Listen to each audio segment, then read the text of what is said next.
Assalamualaikum warahmatullahi wabarakatuh. Selamat datang di channel saya, Awang Saketi. Di sini kita akan sedikit membahas tentang OSI layer. Yang pertama, definisi OSI layer.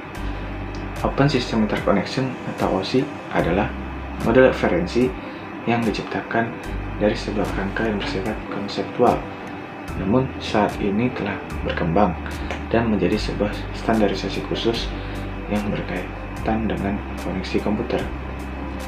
Jadi dapat disimpulkan bahwa OSI layer adalah sebuah konsep yang memungkinkan pertukaran informasi terjadi antara berbagai jenis sistem komunikasi komputer dengan menggunakan protokol standar, yaitu TCP dan IP.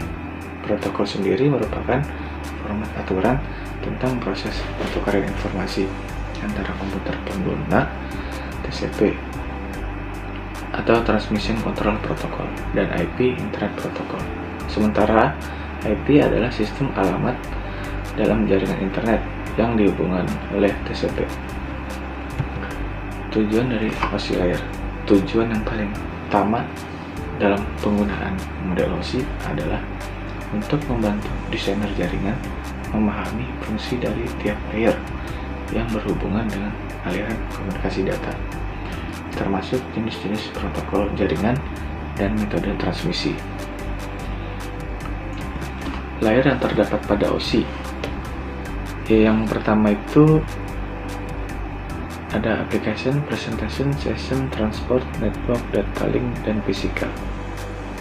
Dalam OSI layer terdapat 7 layer dan dibagi menjadi 2, yaitu upper layer dan lower layer. Pada upper layer terdapat 3 layer, yaitu application, presentation, dan session. Layer tersebut berfokus pada aplikasi dan bagaimana file dapat dipresentasikan pada komputer. Sedangkan lower layer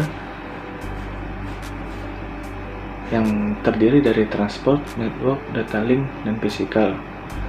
Layer tersebut adalah intisari dari komunikasi melalui jaringan komputer. Berikutnya penjelasan dari setiap layer. Yang pertama, application layer. Lapisan ketujuh. Application layer adalah lapisan yang menjadi pusat terjadinya suatu interaksi antara pengguna dengan aplikasi yang bekerja menggunakan fungsionalitas sebuah jaringan. Selain itu juga mempunyai fungsi untuk melakukan konfigurasi mengenai bagaimana cara aplikasi dapat bekerja menggunakan resource jaringan, dan kemudian dapat memberikan pesan saat terjadi sebuah kesalahan pada proses pengaturan jaringan. Contoh beberapa service dan protokol yang berada pada aplikasi layer adalah HTTP, SMTP, FTP, dan lain sebagainya.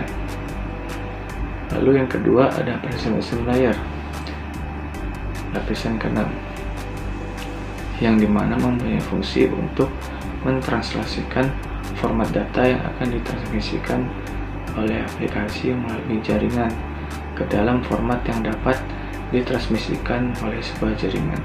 Pada layer ini, data juga akan terenkripsi dan dekripsi melalui sistem. Contoh protokol yang berada pada presentation layer adalah MIME, SSL, TLS, dan lain sebagainya. Yang berikutnya ada session layer. Lapisan kelima merupakan lapisan yang berfungsi untuk mendefinisikan bagaimana sebuah koneksi dapat dibuat, dikelola, dan dikembangkan. Contoh protokol yang berada pada session layer adalah NFS, SMB, RTP, dan lain sebagainya. Lalu yang keempat ada transport layer, yang memiliki fungsi untuk memecah data menjadi paket-paket data serta memberikan nomor urut untuk setiap paketnya, sehingga nantinya dapat disusun kembali saat sampai pada tujuan. Pada layer ini juga menentukan protokol yang akan digunakan untuk mentransmisikan data, seperti protokol TCP. Protokol tersebut akan mengirimkan paket data sekaligus memastikan bahwa paket telah diterima dengan sukses dan tepat sasaran. Selain itu juga mentransmisikan ulang terhadap paket yang hilang atau rusak ketika proses pengiriman. Lalu yang kelima ada network layer, lapisan ketiga. Tugas dari network layer adalah membuat header untuk paket yang berisi informasi IP, Internet Protocol, baik IP pengirim ataupun IP tujuan. Pada suatu kondisi, network layer juga melakukan proses routing melalui internet walking dengan menggunakan bantuan router dan switch pada layer ketiga. Lalu berikutnya ada data link layer yang berada pada lapisan kedua, memiliki tugas untuk menentukan setiap bit data dikelompokkan menjadi format yang disebut dengan frame. Pada level ini juga terjadi koreksi kesalahan, flow control, pengawasan hardware, atau perangkat keras, seperti halnya pada MAC address, serta menentukan bagaimana perangkat jaringan seperti hub, repeater, bridge, dan switch pada layer 2 dapat beroperasi. Untuk spesifikasi, IEEE 802 dapat membagi tingkatan menjadi 2 level, yaitu lapisan Media Access Control atau MAC dan lapisan Logical Link Control atau LLC. Lalu yang ketujuh ada Physical Layer, lapisan ke-1. Fungsinya adalah untuk mendefinisikan media transmisi jaringan, sinkronasi bit, metode pensinyalan, serta membangun arsitektur jaringan seperti pengkabelan dan topologi jaringan.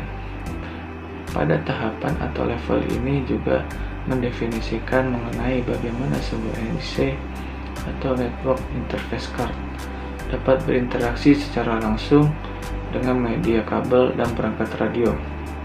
Untuk setiap pengiriman data melalui tiap layer dapat dianalogikan seperti Anda mengirim surat. Terima kasih, cukup sekian materi yang bisa saya sampaikan. Kurang lebihnya mohon maaf. Assalamualaikum warahmatullahi wabarakatuh.